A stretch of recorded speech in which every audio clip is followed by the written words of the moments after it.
Today, we are exploring the future of road transport, and this is through three themes that our next speaker feels are very deeply connected. So, this is safety, technology, and women's empowerment. And to dig into all this, I'm joined by Reema Jogani from the director of Reema Transport. Thank you. Thank you so much, Rohit. This kind of conversations really make a lot of difference. So commercial vehicle and road transport sector right now, where it stands right now, in terms of what are some of the opportunities you see, and also some of the honest challenges. Are there resting spaces for drivers? Is a question. Shortage of drivers. I disagree. There is shortage of drivers. Fleet owner side, I think what for us, margins are depleting, costs are going higher, right? The vehicles have become costly, insurance has gone high, driver shortage, salaries have gone up, and ensuring that the driver comes back without an incident. The Sathi comes back without an incident, and also my cargo is extremely safe and intact is very, very important. So I think continuous training with tech definitely helps a lot. And technology plays a very important role, according to me. So let's move next to something that's very close to your experience, which is women in road transport. What's driving that shift, right? And how has your journey, shaped your view on this? But I'm happy to know that there are a lot of women who are coming in leadership role. So from where I started to now, there's been a big shift. Very large number of women sarthis on road. I would. What would you, say to a woman who's considering entering the industry? So honestly, don't fear failures. If you're up for challenges, if you're up to, shake yourself and prove your mettle, this is the industry to be in because this is only going to grow. And if you enjoyed this conversation, there's a lot more coming at CVF 2026 on 10th of June at the Conrad in Pune. It's the 10th edition and it's going to be a big one. So visit cvforum.in, our website, for more details. So welcome back to CV Talks, the official podcast series of Commercial Vehicle Forum, or as we are more popularly known, CVF. I'm Rohit Dewan. I'm the portfolio director of CVF, and coming off a great conversation with the ever dynamic Kaushik Madhavan in episode one, we are now, back with our episode two. Today, we are exploring the future of road transport, and this is through three themes that our next speaker feels are very deeply connected. So, this is safety, technology, and women's empowerment. And as we count down to the 10th edition of CVF at Conrad Pune, these aren't just talking points. These are shaping the industry in real time. And to dig into all this, I'm joined by someone who probably lights up any room that she walks up into with her infectious warmth and her infectious energy. It's none other than Reema Jogani from the director of Reema Transport, and she's somebody who lives this industry day in day out, the opportunities, the challenges, every day as a fleet operator, right? And is also helping push the industry forward. When it comes to things like making it more inclusive and responsible. So, Reema, great to have you on board today. And to kick things off, Reema, for the people who are, maybe listening to you, watching you for the first time, who are you? And, how did you end up in logistics and, road transport sector? Thank you, Rohit, for having me. I think I've been a part of CVF from the time I think you guys started, right? So it's a privilege to be on episode two, and congratulations on your 10th year. And yes, I think so. I am Reema Jogani from Reema Transport. I'm also the chairperson of All India Transport Welfare Association. Was appointed as a chairperson for Women Wing only last year. The idea was so first I'll talk about Reema Transport. How did I join? The journey has been around 14 to 15 years now. I am not from this was my father's business, Mr. Ashok, and he has a partner also, Mr. Dilip Naik. We started with ambient business and eventually got into cold chain transportation. We primarily work with pharma clients. And this was this something on my card? Not really. After I finished my post graduation, my father kind of told me, you choose your own career path. And if tomorrow you want to join, you can always join. And so I worked outside. I worked for media companies. I worked for a few consulting companies. And I thought I am a person who likes to be challenged. And I think I'd learned sales and I'd also done a bit of consultancy. So then I said nothing better than joining logistics because it's a completely different line. And I'm not seeing too many women at that point of time this industry. So it will be challenging enough to prove your mettle there, right? So I said, yes, I should join my dad's business. And that's where the journey started. And I've never looked back. And I love it now. It was extremely different then. And now it's completely different. It's, I think, in a phased manner, it's got very professional to where I started. And I'm seeing a lot of changes. So I'm looking forward to bringing that in my whole conversation with you. And about the association side, so there, you'll be surprised. There are already, ITO is one of the associations which actually have got a women wing in place, and we are around 25 women entrepreneurs. And it's pretty interesting how we lift each other and how hungry we are for knowledge and how happy we are to learn. And we believe in growing together. So, I think it was time where women also come out and talk, where this industry was lagging. And I think this is a great platform to be in when you're younger, because you want to participate in everything. When you're participating in things, you also realize there's a lot of learning. Yeah, that's That's about me. that's great. That's great. So the first question that we'll start off will is like high level. We zoom out. So commercial vehicle and road transport sector right now, where it stands right now in terms of what are some of the opportunities you see and also some of the honest challenges. So honestly, if you ask me, I think logistics, supply chain, everything, we're doing brilliant. It's extremely infectious, right? Like everyone is looking at getting into this industry. I'm sure you'll agree, Rohit, when you started to now, you see tech playing a very important role. AI has with lot of data is available. When you're talking of infrastructure, I think government is spending a lot of money with Gati Shakti. They are putting in a lot of money. The infrastructure is becoming better. Um, there's a lot of if you ask me, there is a lot of push towards efficiency, visibility, transparency. It's scaling up. And I think be it fleet owners or OEMs, all of them are doing their bit. Industry is doing their bit. But is that enough on road? I think no, right? As much as we are building amazing, highways, there are lags. Uh, there are lags in terms of, like for example, if I talk of Mumbai, Bhiwandi, बहुत traffic होता है, right? And so all those bottlenecks need to be addressed. Okay, are there resting spaces for drivers? Is a question mark. Shortage of drivers.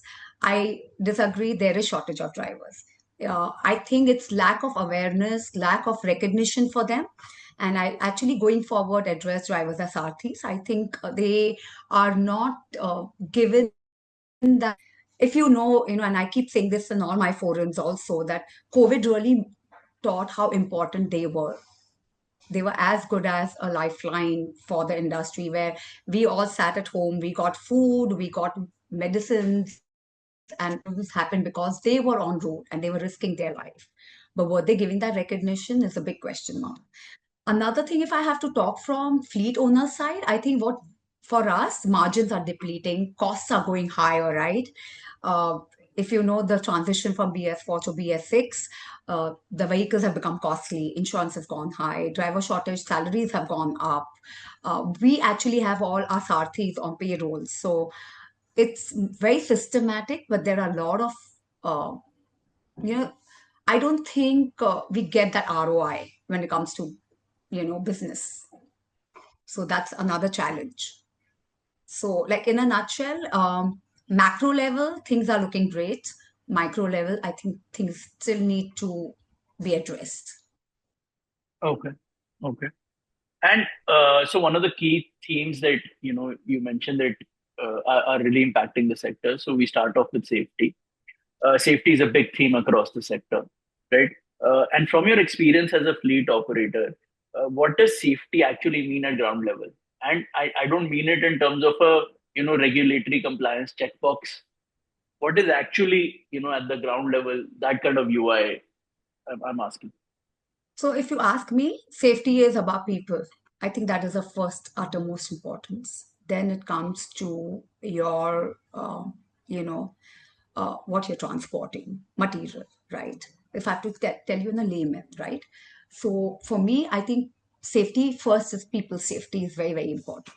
And I think giving them training, of course, when you talk of getting information on safety, there's too much information which is coming, which I think we will take these questions in some time, right? But if you ask me, survival and ensuring that the driver comes back without an incident, the Sathi comes back without an incident, and also my cargo is extremely safe and intact is very, very important. Without any incidents, without any breakdown, without any accidents. I think so. A proper training is to be given. Something which actually I addressed, and my article is out day before yesterday in one of the magazines. I used to always say safety as a very macro level, like what I touch base on cargo, people. But do we know where safety actually, which is the one factors which are important, is the eye care? And how much do we really train on eye care? How much do we really tell the Sarthis to wear glasses and drive?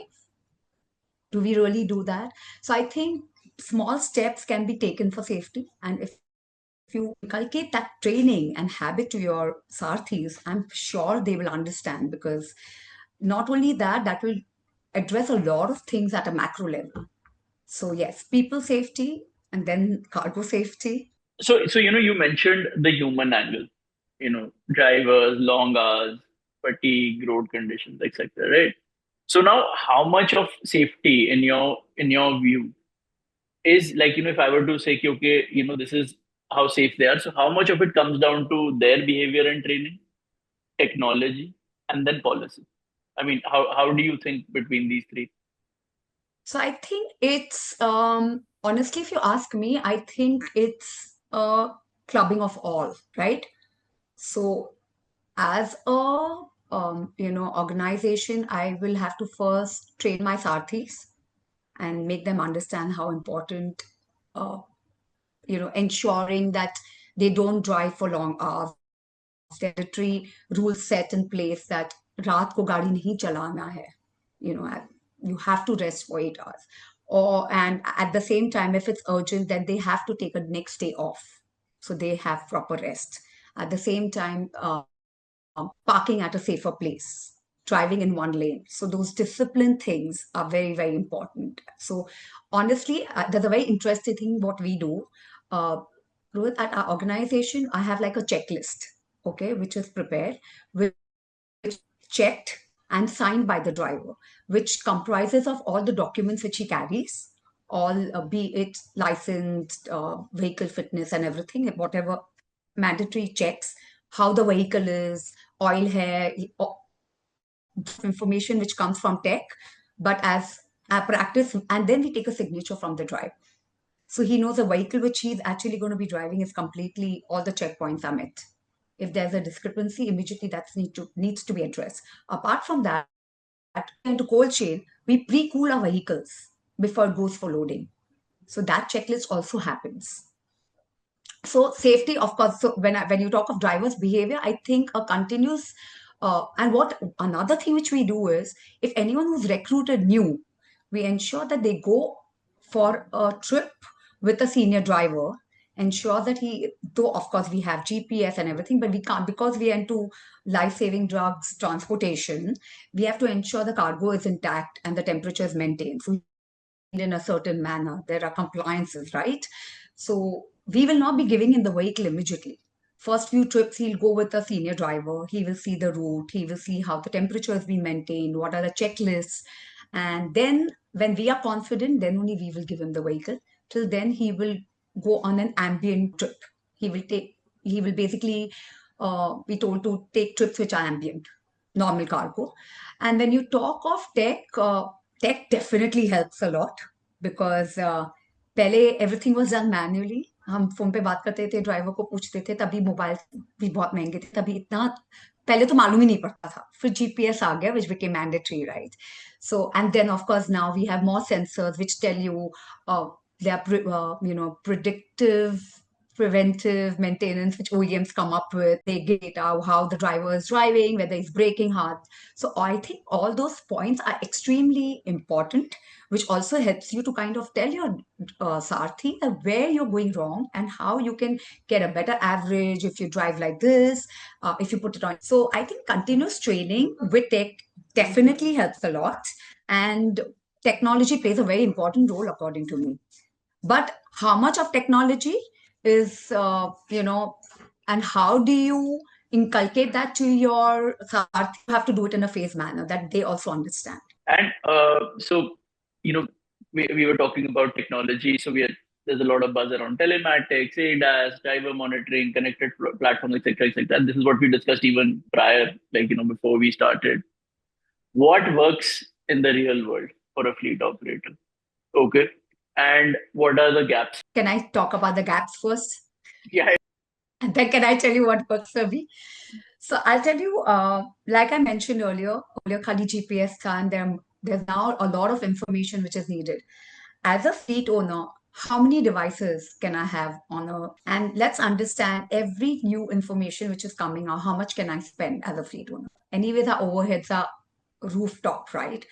Augmenting a new fleet, drivers, welfare, drivers, Sathi's, salary, uh, everything, insurance, everything is become expensive, right? And now, of course, if you know, AIS 140 is become compulsory.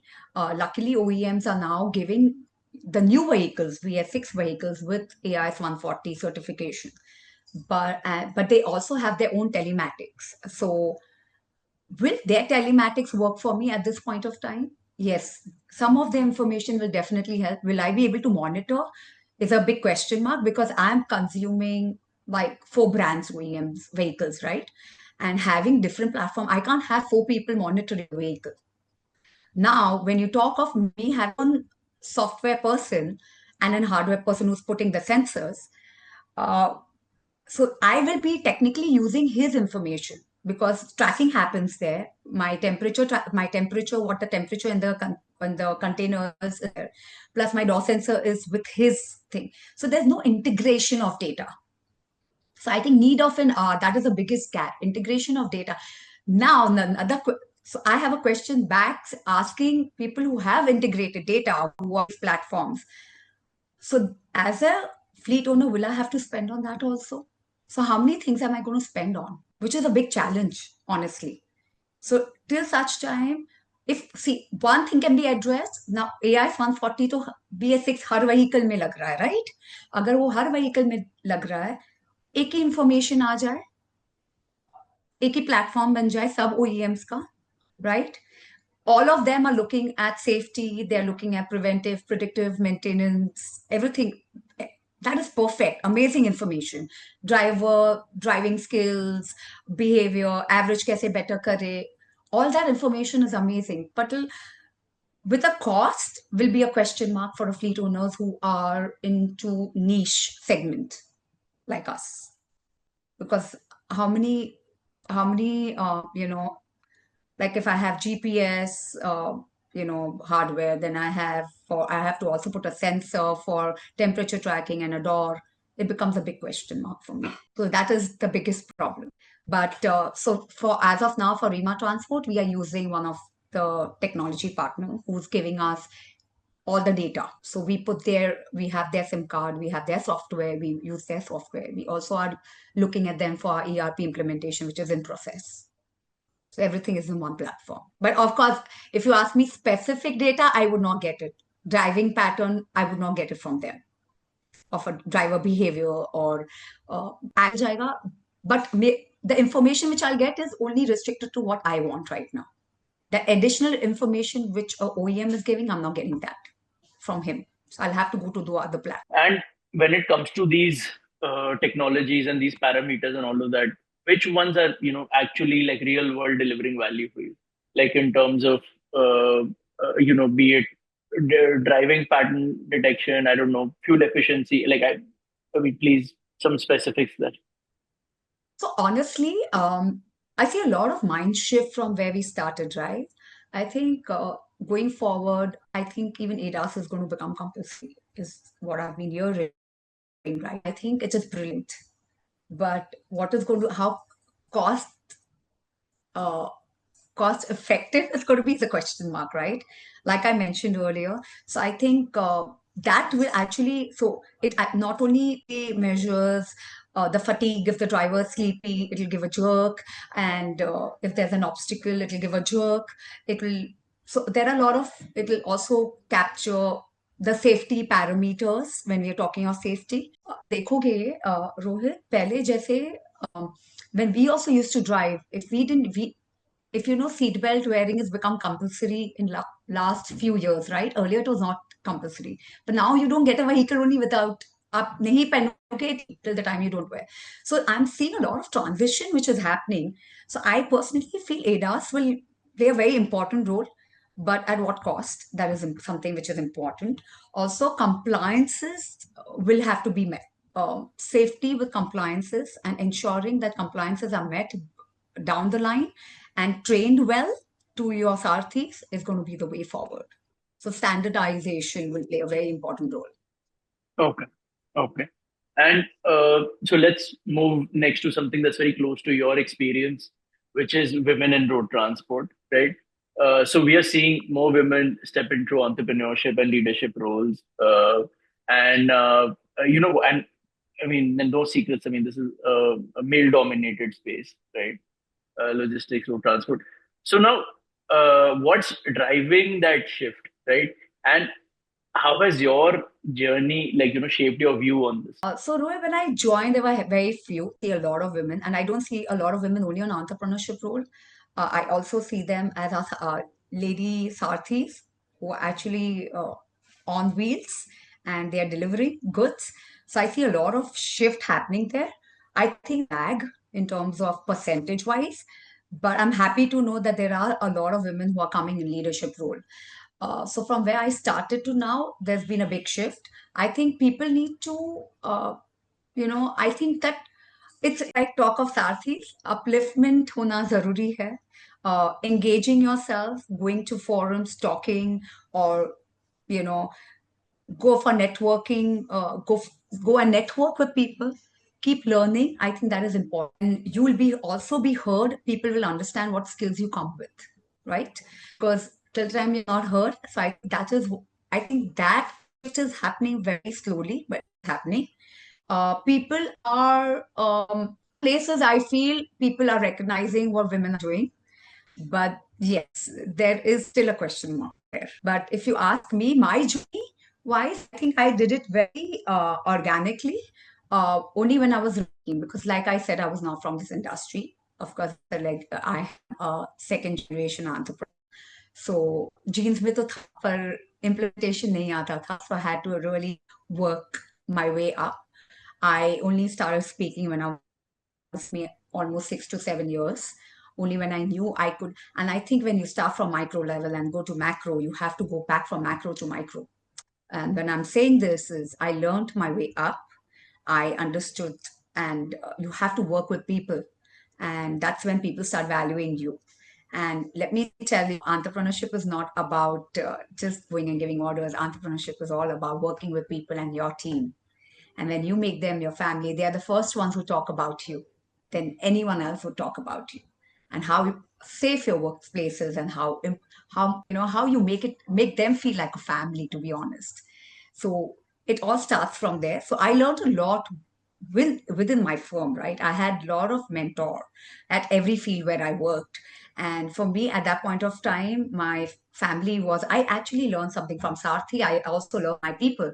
And I realized there were a lot of women who were back end. Okay, they were in accounts and billing. And there were some women who were happy to join in operations. So you have to give them that space to shift. So when you start from micro and within your firm, and then when you realize when you are going in forums and talking, and when you start learning, and when you start, people start recognizing you for what you've done. Okay. And you I can actually, so I think it's more about practice before you preach. Okay. And these networking and kind of PR, activities you mentioned. So, what have you seen work for you? Is it, magazines, conferences, LinkedIn? Like, I mean, there's so many options today. So, what? Uh, So honestly, I think reading for me initially and talking to people actually helped me. So honestly, sometimes, yes, you should know this about me. And on a lighter note, that I don't love reading a lot. I like talking. Okay. And I'm sure you know that, Robert. Like, I would, and I love asking questions and I love learning. If I don't understand, I will still ask. And it's okay. I mean, I rather look hungry to learn than answer something wrong. And that is mm, something which so I think for me, like I said, I started writing only when I was happy. And I had a mentor who actually encouraged me to write. You happen to know him too, Girish. And so I think my journey started from there. And then, of course, I started giving interviews and I was invited in forums. So I think they all go hand in hand. okay. Networking happens also with your clients, right? It's not about every time Yeah. work. There is a lot what you actually learn about other industry. So I think networking also, forum networkings also help. Um, Sometimes you will be surprised. There are so many things which I actually learn. I have been a part of, recently I'd gone to IIM Ranchi to actually teach students. And I was surprised that not only what I was teaching them, I also learned a lot from them when I was talking to them.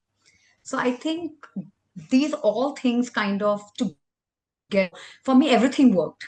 And LinkedIn actually helps you to understand and know what others are doing.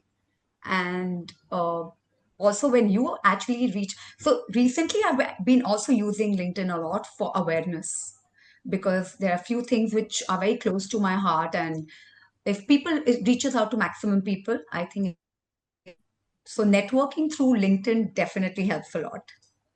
Okay. Okay.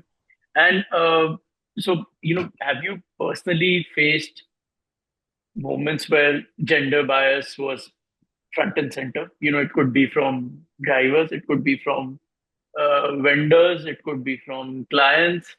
So what I mean is, like, in terms of जब madam के सामने मत बोलो, या sir से बोल दूंगा, like, what I mean, like that kind of, doesn't have to be like very pronounced in that way, but even if it's in a subtle way, like, have you faced these kind of situations in person? Yes, I have. And I have faced it with vendors. I've also faced it with internally in my organization and externally with clients. So initially, of course, when I joined, when I didn't really know, I was more a listener. And of course, had a question mark that this girl is coming for meeting. Is she going to be able to handle it? Will she be the one who can give quotation? Will she be able to understand how fast our consignment has to reach? Or do I even understand what that is? Right? Because they were all new terms to me. Because I Hmm. didn't. So initially, I was more like a listener and I was learning. So till then, when I actually started going out for meetings alone. So till Hmm. then, everyone had a question mark. Vendors used to say, इनको क्या मालूम है, हाँ, rate इनको नहीं मालूम होगा, but एक चीज बोलूंगी रोहित, व्हेन आई, जैसे मैंने आपको बोला, ट्रांजिशन बहुत हुआ है, मुझे खुद सीखना बहुत पड़ता था. Hmm. अगर मैं कोई वेंडर को बॉट पे लाती थी, I would not talk only to one vendor, I would talk to couple of them to understand the product. If you're talking of tech, for example, and understand what are the best options available and what will suit our requirement, right? So, because everyone out there is to sell services, right? And but which fit the bill, I had to actually learn to understand that. So I was not blindly just going by what they are selling or what they are coming to. Even if they would say this will add value to you, I would actually go back and understand, that will it really add value. वो एक था. And forums came much later to me. Writing articles came much later to me because, you know, I felt I had to ensure that added value. Like earlier, I said, there are few things which you can address at a macro level, which actually impacts your firm too. Like Hmm. something like Sarthi's welfare, I think is very important, right? Which a lot of forums now have been, but giving them recognition, giving them respect, looking at their well-being. giving them literacy on financial. There's a lot which is that era is really untapped. So I think at those places, I think now people are becoming, are understanding, can articulate and explain better because we are more empathetic Hmm. and we can voice much better.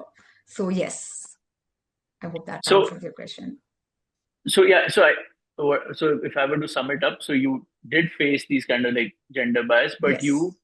your way of dealing with it was to prove your worth, your expertise, through learning, through kind of proving yourself, putting in the hard work. Correct? Yes, yeah, and I think I think gone are those days actually. Yeah, I do understand the numbers very less for women, but I think gone are those days where we keep saying that need of diversity. Diversity is already there. It's already there, right?